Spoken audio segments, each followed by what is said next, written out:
Welcome back to our channel. నేను మీ Kavya. So ప్రముఖంగా ఉండే నగరాల్లో వన్ మ్యాజిక్ ఫైనాన్స్ సర్వే అనేది ఒక సర్వే చేసింది. సో ఈ సంస్థ దేనిపైన సర్వే చేసిందంటే పెళ్ళిళ్ళ పైన కాదు, పెళ్ళిళ్ళ తర్వాత జరిగే డైవర్సెస్. ఈ మధ్య యంగ్స్టర్స్లో కూడా పెళ్ళైన 6 నెలలకే డైవర్స్ ఇష్యూస్ చూస్తున్నాం కదా, అట్లాంటి డైవర్సెస్ పైన జరిగింది. సో ఇదేం కొత్త అని అనుకుంటున్నారు, కానీ ఆ డైవర్స్ తర్వాత వాళ్ళ ఫైనాన్షియల్ సిచ్యువేషన్స్ ఎట్లా మారుతున్నాయి అండ్ మహిళల పరిస్థితి ఎట్లా ఉంటుంది, పురుషుల పరిస్థితి ఎట్లా ఉంటుంది అనేది ఈ ఈ ఫైనాన్స్ మ్యాజిక్ సర్వే ఒక సర్వే చేసింది. సో ఆ సర్వేలో ఏం చెప్తున్నారని తెలుసుకుందాం. అయితే ఇందులో భరణం అంటే అమ్మాయికి డైవర్స్ ఇచ్చిన తర్వాత భరణం చెల్లించడానికి దాదాపు 42% మంది పురుషులు అప్పులు చేసి వాళ్ళకి భరణం చెల్లిస్తున్నారట.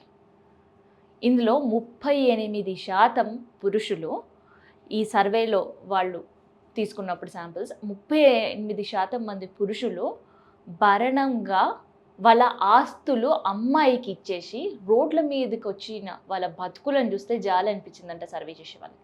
అండ్ కేవలం పురుషులపైనే కాదు, మహిళలపైన కూడా చేశారు. పాపం డైవర్స్ అయిపోయిన తర్వాత ఏదైతే కంపెనీలో వాళ్ళు వర్క్ చేస్తున్నారో ఆ మహిళకు డైవర్స్ అయిపోయిన తర్వాత ఉద్యోగాలు వదిలిపెట్టి ఆ ప్రాంతాన్నే వదిలిపెట్టి వెళ్తున్న మహిళలు 30%. అండ్ డైవర్స్కి ప్రధాన కారణం ఏంది అని చెప్పినప్పుడు ఫైనాన్షియల్ సిచ్యువేషన్స్ మాత్రమే కాదు, ఈవెన్ 58% మహిళలు అత్తమామలే కారణమని చెప్తున్నారు. సో అసలు ఈ సర్వే ఎన్ని శాంపిల్స్ కలెక్ట్ చేసింది, ఆ సర్వేలో ఏముంది, ఇట్లాంటి విషయాలను కూడా తెలుసుకుందాం. సో డైవర్సెస్ ఇష్యూస్ ఎంత పెరిగిపోతున్నాయంటే చిన్న చిన్న కారణాలతో డైవర్స్ అయ్యే సిచ్యువేషన్స్ కొంతమంది. అండ్ ఈ డైవర్స్ అవ్వడానికి కారణం కూడా ఒకప్పుడు లేని డైవర్సెస్ ఇప్పుడు చాలా ఈజీగా బ్రేకప్స్ అయిపోతున్నాయి. సో దానికి కూడా న్యూక్లియర్ ఫ్యామిలీలు కూడా one of the reason. So గతంలో ఉండే జాయింట్ ఫ్యామిలీస్ ఉన్నప్పుడు సో ఒకరొకరు సర్ది చెప్పుకునే ప్రయత్నం చేస్తున్నారు, లేదంటే తోటికోడలు ఉంటే కొంత ఫ్రెండ్లీ రిలేషన్స్ ఉన్నప్పుడు వాళ్ళతో ఇష్యూస్ పంచుకునే అవకాశం ఉండదు. కానీ ఇప్పుడు ఒక న్యూక్లియర్ ఫ్యామిలీ అయిపోయింది. సో కనీసం మన ఇంట్లో ఏం జరుగుతుందో కూడా పక్కింటికి తెలియని పరిస్థితి. ఇక్కడనేమో అబ్బాయి అమ్మాయి కాపురం పెడితే వాళ్ళ అమ్మ నాన్నలు ఒకరు, అత్తగారు ఇంకొకరు. ఇంకా వాళ్ళకి సర్ది చెప్పే పరిస్థితి ఎవరు ఉంటుంది, ఎట్లా ఉండాలని చెప్పే సిచ్యువేషన్స్ ఉండేవి కూడా. అది కూడా వన్ ఆఫ్ ద రీజన్. అయితే ఇగో ఈ సర్వే ఏం చెప్తుంది అని అంటే 38% మంది పురుషులు వారి వార్షిక ఆదాయం అంతా భరణం కోసమే వెచ్చిస్తున్నారు. ఒక 100 మంది పురుషులు తీసుకుంటే ఒక 38 మంది పురుషులు 38% మంది అంటే ఒక 100 మంది శాంపిల్స్ కలెక్ట్ చేసినప్పుడు అందులో 38% మేల్స్ వాళ్ళ జీతం ఇట్లా వాళ్ళు జీతం కోసం పనిచేస్తుడు, జీతం రాగానే భరణం చెల్లించుడు మహిళకి వాళ్ళ పార్ట్నర్కి అట్లా ఉన్నారట 38%. అండ్ 42% మంది భరణం చెల్లించడం కోసం అప్పులు చేస్తున్నారు. సో ఇన్ జనరల్గా అప్పులు మనకు అవసరాల కోసం చేస్తుంటారు, కానీ ఇక్కడ అత్యంత ఎక్కువ అవసరం భరణం చెల్లించడమే అని భావిస్తున్నారంట. అందులో 42 మంది 100 మంది తీసుకుంటే అందులో 42 మంది కేవలం భరణం చెల్లించడానికి మాత్రమే అప్పులు చేసే పరిస్థితి కనిపిస్తుందంట ఈ సర్వే వాళ్ళకి. ఇది ఎంత దరిద్రమైన సిచ్యువేషన్ ఏందో మరి. 29% మంది పురుషులు ఆస్తి మొత్తం భరణం చెల్లింపుల తర్వాత మైనస్లోకి జారిపోతున్నారు. 100 మందిలో 29 మంది పురుషులు భరణం చెల్లించడానికి వాళ్ళ దగ్గర డబ్బులు లేక, లేదంటే వాళ్ళకు ఉద్యోగ అవకాశాలు లేక, అండ్ ఉద్యోగాలు ఉండేటోళ్ళు అయితే జీతం వచ్చిన తర్వాత చెల్లిస్తుంటారు. కానీ అట్లాంటి అవకాశం కూడా లేని వాళ్ళు ఉన్న ఆస్తులన్నీ అమ్మేసి భరణం చెల్లించారంట. ఇంకొక ఏంటంటే ఈ మధ్యకాలంలో వన్ టైం సెటిల్మెంట్ ఆ వర్డ్స్ కూడా వినిపిస్తున్నారు కదా. వీళ్ళు కూర్చొని పంచాయతీ పెట్టాం, ఇక ఈ పంచాయతీలు కొన్ని పోలీస్ స్టేషన్లు కూడా పెడుతున్నారు. ఇంకొంతమంది ఏమో విమెన్స్ కోసం ఏర్పాటు చేసిన పోలీస్ స్టేషన్స్ అందులో కూడా ఈ పంచాయతీలు పెట్టి వన్ టైం సెటిల్మెంట్, ఇక మీరు మా దగ్గర రావద్దు, మేము మీ దగ్గర రావద్దు అనే పేపర్లు బాండ్లు కూడా రాపించుకుంటున్నారు. సో అట్లా చెల్లించే వాళ్ళు ఉన్నదంతా అమ్మేసి వన్ టైం సెటిల్మెంట్ చేసి వాళ్ళు రోడ్ల మీద పడుతున్నారు. ఒక మాటలు చెప్పాలంటే ఈ సర్వే చెప్తుందనమాట. 26% మంది మహిళలు భరణంగా వారి భర్తల నుంచి ఆస్తి తీసుకుంటున్నారు. డబ్బులు లేవు, ఆల్రెడీ పిల్లలు ఉన్నారు, పిల్లల్నేమో ఫాదర్స్ చూసుకునే పరిస్థితిలో ఉండరు, పిల్లల్ని స్కూల్లోకి పంపించాలి, లేదంటే వాళ్ళకి ఏం కావాలో చూసుకోవాలి అనడంలో కొంతమంది ఫాదర్స్ ఏం చేస్తారంటే డైవర్స్ అయిపోయిన తర్వాత హ్యాండ్సప్ చేస్తారు. సో అట్లాంటి పరిస్థితుల్లో అండ్ కొంతమంది అట్లా ఉంటే జెన్యున్గా, ఇంకొంతమంది ఇంకొక రకంగా ఉంటారనమాట. సో అట్లా మహిళలు 29% పురుషుల నుంచి భరణంగా వాళ్ళ ఆస్తులను తీసుకుంటున్నారంట. కొంతమంది సెక్యూర్ కోసం, పిల్లల సెక్యూర్ కోసం, ఇంకొంతమంది స్వార్థం కోసం. ఈ వాళ్ళ భరణం డైవర్స్ అయిపోవాలి, నెల రోజుల తర్వాత ఇంకొకరిని పెళ్లి చేసుకోవడం, అట్లాంటి కథలు కూడా కనిపిస్తున్నాయి అనమాట. అదనమాట. 26% మంది మహిళలు. తర్వాత ఆస్తులు లేకపోయినా మెయింటెనెన్స్ చెల్లించలేని పరిస్థితి వీరు ఎదుర్కొంటున్నారు. ఆస్తులు లేనప్పుడు మెయింటెనెన్స్ చెల్లించాల్సొస్తది. వాళ్ళకి గనక పిల్లలుంటే, ఆ పిల్లలకు సంబంధించిన పూర్తి బాధ్యత వాళ్ళ పార్ట్నర్ ఎవరైతే అమ్మ దగ్గర పెరుగుతుంటారో దానికి సంబంధించిన పూర్తి మెయింటెనెన్స్‌గా ఆఫ్టర్ డైవర్స్ వాళ్ళ హస్బెండ్ వైఫ్‌కి చెల్లించాల్సి ఉంటుంది. అంటే తనకు సంబంధించి కావచ్చు, పిల్లలకు సంబంధించిన మెయింటెనెన్స్‌కి సంబంధించి. ఆ డబ్బులు లేని పరిస్థితిలో కూడా కొంతమంది పురుషులు ఇబ్బంది పడుతున్నారట. 56% మంది మహిళలు విడాకులు తీసుకోవడంలో అత్తమామలే ప్రధానం అని చెప్తున్నారట. అయితే ఇదైతే ఆహ్, వన్ మ్యాజిక్ ఫైనాన్షియల్ సర్వే చేసినప్పుడు అందులో కేవలం పురుషులని సంబంధించిన ఫైనాన్షియల్ స్టేటస్ ఎట్లా దిగజారుతుంది డైవర్స్ తర్వాత అనడంతో పాటు మహిళలు కూడా కొంతమందిని ప్రశ్నించారు.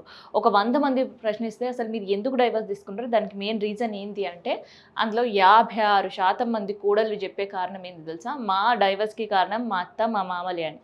సో ఎందుకు ఇంత అండర్స్టాండింగ్ లేకుండా పోతుందో తెలియదు. పాపం వాళ్ళు బేర్ చేశారు కాబట్టి వాళ్ళకే అర్థమవుతుంది అని. 43% మహిళలు సంబంధించి ఆర్థిక అంశాలు గొడవలు ప్రారంభమై విడాకులు తీసుకోవడానికి కారణమవుతున్నాయి అన్నారు. అందులో 56% అత్తమామలని చెప్తే ఇంకొక 43% మంది విడాకులు తీసుకోవడానికి ఆర్థికంగా ఉండే పరిస్థితులు కావచ్చు, గొడవలు వల్లే మేము తీసుకున్నామని చెప్తున్నారట. పురుషుల విషయంలో ఇది 42% ఉంది. సో ఒక 1% అటు ఇటుగా ఫైనాన్షియల్ సిచ్యువేషన్స్ గొడవలు. సో మెయిన్గా గొడవలు కావడం ఇంకా ఒక్కొక్కరికి ఒక్కొక్క కారణం ఉంటుంది కదా అట్లా. 23% మంది మహిళలు విడాకుల తర్వాత అప్పటికి వారు ఉంటున్న ప్రదేశాన్ని వదిలి వేరే ప్రాంతాలకు వెళ్ళిపోతున్నారు. సో ఎందుకంటే ఒక ఫ్యామిలీగా ఒక ఏరియాలో ఉన్నప్పుడు నైబర్స్తో పరిచయాలు ఉంటాయి. ఒక మంచి రిలేషన్షిప్లో ఉంటుంటారు నైబర్స్తో కావచ్చు, అక్కడ ఉండే కాలనీ వాళ్ళతో కావచ్చు, ఫెస్టివల్ సెలబ్రేషన్స్లో కావచ్చు, లేదంటే ఒక అకేషన్స్లో కావచ్చు. ఇట్లా అన్నీ ఉండే పరిస్థితిలో కంప్లీట్గా విడాకులు జరిగిపోయాయి. సో వీళ్ళ దారి వీళ్ళది, వాళ్ళ దారి వాళ్ళది అనుకున్నప్పుడు అట్లీస్ట్ మహిళలు ఆ ప్రాంతం మాకు కొంత సెక్యూర్డ్ అని కూడా ఆలోచించట్లేరట. కంప్లీట్గా ఆ ప్రాంతాన్ని వదిలి దూరంగా వెళ్ళిపోవాలి అని ఆలోచిస్తున్నారు. అంటే సొసైటీ ఒక డైవర్స్ అయిన మహిళ పట్ల ఎట్లా వ్యవహరిస్తుంది అనేది ఈ సర్వే చేసిన తర్వాత మహిళలు చెప్పే నిజాలతోటి ఇందులో పర్సంటేజ్ రాసినగా 23% మహిళలు. అంటే అట్లా ఉంది. ఇంకా మనం ఎక్కడున్నామో అర్థం అయితలేదు. సో అట్లా ఉండే ప్రదేశాలను కూడా వదిలి వెళ్ళిపోవాలనుకుంటున్నారట. 30% మంది మహిళలు విడాకుల తర్వాత ఉద్యోగాన్ని వదిలేస్తున్నారు. ఎందుకంటే ఒక మ్యారేజ్ లైఫ్ కేవలం ఉండే సరౌండింగు ఇల్లు కూడా కాదు. ఆఫీసులలో మహిళలు పనిచేస్తున్నప్పుడు ఉండే వాళ్ళ కొలీగ్స్తోనో లేదంటే మంచిగా ఫ్రెండ్లీ రిలేషన్షిప్ ఉండే వాళ్ళ ఫ్రెండ్స్తోనో ఆఫీస్లో ఫ్రెండ్స్తోటో షేర్ చేసుకుంటుంటారు ఫ్యామిలీ విషయాలు కావచ్చు. వాళ్ళ హస్బెండ్ సంబంధించిన ఏదైనా అవుటింగ్కి వెళ్ళడము, షాపింగ్కి వెళ్ళడము, లేదంటే ఇంకొకటి జరగడము ఇంట్లో, లేదు అంటే వాళ్ళ పిల్లలతో ఉండే ఒక అనుబంధము, ఇవన్నీ షేర్ చేసుకున్న పరిస్థితుల్లో డైవర్స్ అయిపోయింది అని అంత ఈజీగా తీసుకోలేని వాళ్ళు కూడా ఉంటారు. కొంతమంది తీసుకొని ఫుల్ లైట్ అని చెప్పేసి పార్టీలు చేసుకునేవాడు కొంతమంది. అయితే కొంతమంది రాజస్థాన్లో పాలస్నానం చేసిండు కదా వాళ్ళ వైఫ్కి డైవర్స్ ఇచ్చేసి, అట్లా చిల్ అయ్యే వాళ్ళు కొంతమంది అయితే బాధతో అట్లీస్ట్ మళ్ళీ ఆఫీస్లో అడుగు పెడితే కొలీగ్స్ వాళ్ళు వేసే ప్రశ్నలు తట్టుకోలేని వాళ్ళు ఇంకొంతమంది ఉంటారు. సో అట్లా సెన్సిటివ్ ఉండే మహిళలు, ఆల్రెడీ లోగా ఉండే మహిళలు దాదాపు 30 మంది మంచి ఎర్నింగ్స్ ఉన్నా, నెలకి ₹1,00,000 సంపాదించే మహిళ ఉన్నా కూడా ఆ కంపెనీ వద్దు, ఆ ఉద్యోగమే నాకు వద్దు అని వదిలేసి వెళ్ళిపోయే పరిస్థితి. అంటే తన పర్సనల్ లైఫ్ అక్కడ వాళ్ళకి తెలిసింది కాబట్టి వాళ్ళు వేసే ప్రశ్నలకు తన దగ్గర సమాధానం లేదనుకుంటున్నారు తెలియదు మహిళలు. ఈవెన్ ఉండే ప్రాంతాలే కాదు, చేసే ఉద్యోగాలు కూడా కంఫర్ట్ ఫీల్ అవ్వట్లేదు.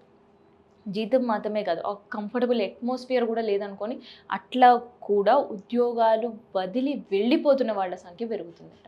సో మొత్తానికైతే ఈ సర్వే తేల్చి చెప్తున్న ఇవన్నీ కూడా ప్రధాన నగరాల్లో తీసుకున్నాయి.